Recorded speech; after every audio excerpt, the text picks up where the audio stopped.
Hello friends, સ્વાગત છે તમારું માકા સ્વાદમાં। આજે આપણે ડુંગળી લસણના ઉપયોગ વગર પંજાબી સબ્જી બનાવીશું। રેસીપી પસંદ પડે તો ચેનલને સબસ્ક્રાઈબ કરવાનું બિલકુલ ભૂલતા નહીં અને બાજુમાં રહેલા બેલ આઇકનને પણ જરૂરથી પ્રેસ કરજો, જેથી તમને મારા નવા વિડીયોની નોટિફિકેશન મળતી રહે અને તમે મને ફેસબુક અને ઇન્સ્ટાગ્રામ પર પણ ફોલો કરી શકો છો। એની લિંક મેં નીચે ડિસ્ક્રિપ્શન બોક્સમાં આપી દીધી છે। દમકી મકાઈ બનાવવા માટે મેં આ ગેસ ચાલુ કરી આવી રીતે એક કઢાઈ મૂકી દીધી છે। એની અંદર આપણે 2 ટેબલસ્પૂન તેલ એડ કરીશું અને 2 ટેબલસ્પૂન બટર એડ કરીશું।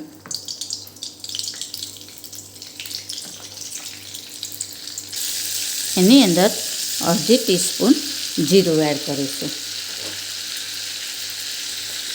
અને જે ખડા મસાલા છે 3 લવિંગ, 1 તેજપત્તું, 1 મોટો એલચો, 1 નાનો ટુકડો તજનો અને 4 થી 5 મરીના દાણા એડ કરીશું। આ એક વખત આપણે બધું સાંતળી લઈશું।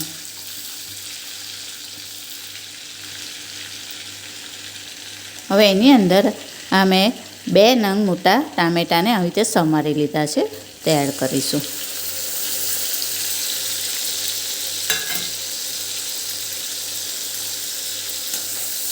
હવે એને થોડા સોફ્ટ થાય ત્યાં સુધી સાંતળવાના જ, પૂરેપૂરા સોફ્ટ નથી થવા દેવાના, એટલે 2 કે 3 જ મિનિટ એને આપણે સાંતળીશું। હવે ટામેટાં આપણા સંતળાય છે ત્યાં સુધી આપણે એક પેસ્ટ બનાવી દઈશું। તો આની અંદર મેં 2 થી 3 ચમચી જેટલું પાણી લીધું છે। એમાં 1 ટીસ્પૂન જેટલું આપણે લાલ મરચું, 1 ટીસ્પૂન ધાણા જીરું પાવડર, અડધી ટીસ્પૂન હળદર। હવે આ બધું આપણે મિક્સ કરી લેવાનું છે।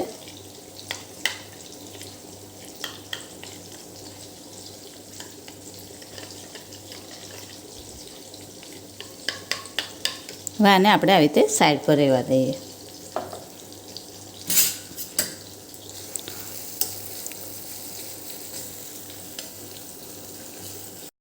હજી થોડા આપણે ટામેટાં ચડવા દઈશું। ટામેટાં આપણા થોડાક સોફ્ટ થયા છે તો એની અંદર મેં એક મીડિયમ સાઇઝનું આ કેપ્સિકમ સમારી લીધું છે તે એડ કરીશું। એને પણ 2 કે 3 મિનિટ સાંતળીશું। એમાં 1 ટીસ્પૂન જેટલું આદું એડ કરી દઈશું, એને મિક્સ કરી લેવાનું છે।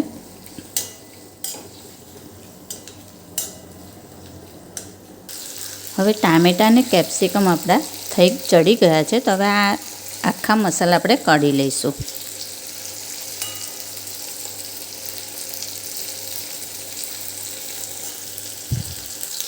હવે આની અંદર આપણે આ કાજુ અને મગજતરીની પેસ્ટ એડ કરીશું। મેં એને 8 થી 10 કાજુ અને 1 ટેબલસ્પૂન મગજતરીના બીને 10-15 મિનિટ પલાળી રાખીને પછી આવી રીતે મિક્સરમાં ક્રશ કરી લીધા છે।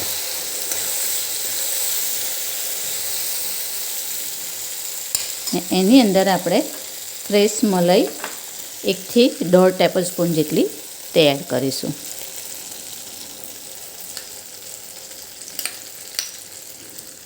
અને જગ્યાએ તમારી પાસે જો ક્રીમ હોય તો એ પણ લઈ શકો છો।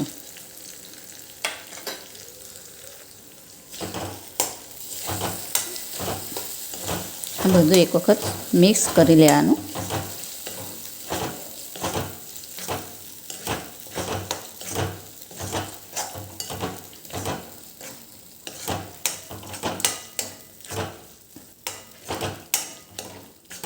અંદર આપણે મસાલા કરી દઈશું। તો જે આપણે આ પેસ્ટ બનાવી હતી તે એડ કરી દેવાની।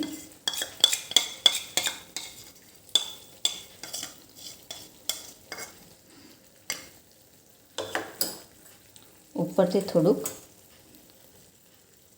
લાલ મરચું, 1 ટીસ્પૂન જેટલો કિચન કિંગ મસાલો એડ કરીશું।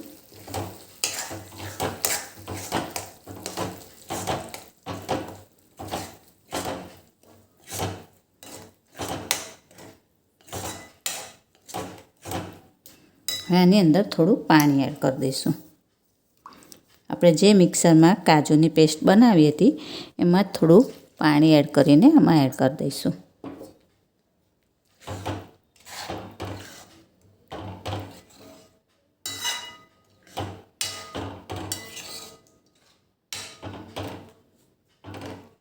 એક કપ જેટલા મેં બોઇલ્ડ સ્વીટ કોર્ન અને બાફેલા વટાણા લીધા છે,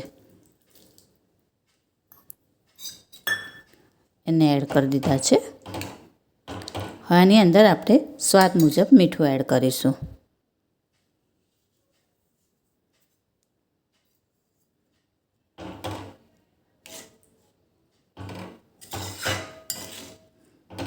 હવે આને ગેસની ફ્લેમ આવી રીતે સ્લો જ રાખવાની અને 10 મિનિટ માટે એને થવા દેવાનું. આપણું થઈ ગયું છે તો છેલ્લે 1/8 ટીસ્પૂન જેટલો ગરમ મસાલો અને 1/4 ટીસ્પૂન જેટલી ખાંડ એડ કરીશું.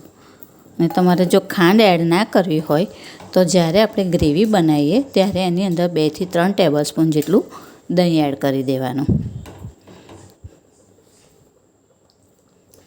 છેલ્લે 1 ક્યુબ જેટલું આપણે ચીઝ છીણીશું.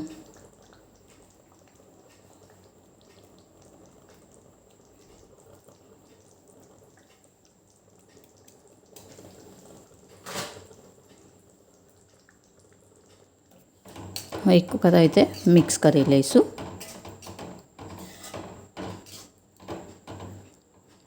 હવે 1 કે 2 મિનિટ રહેવા દઈને ગેસની ફ્લેમ બંધ કરી દઈશું. શાક આપણું થઈ ગયું છે તો હવે એને સર્વિંગ પ્લેટમાં લઈ લઈશું. તૈયાર છે આપણી ડુંગળી અને લસણ વગરની પંજાબી સબ્જી.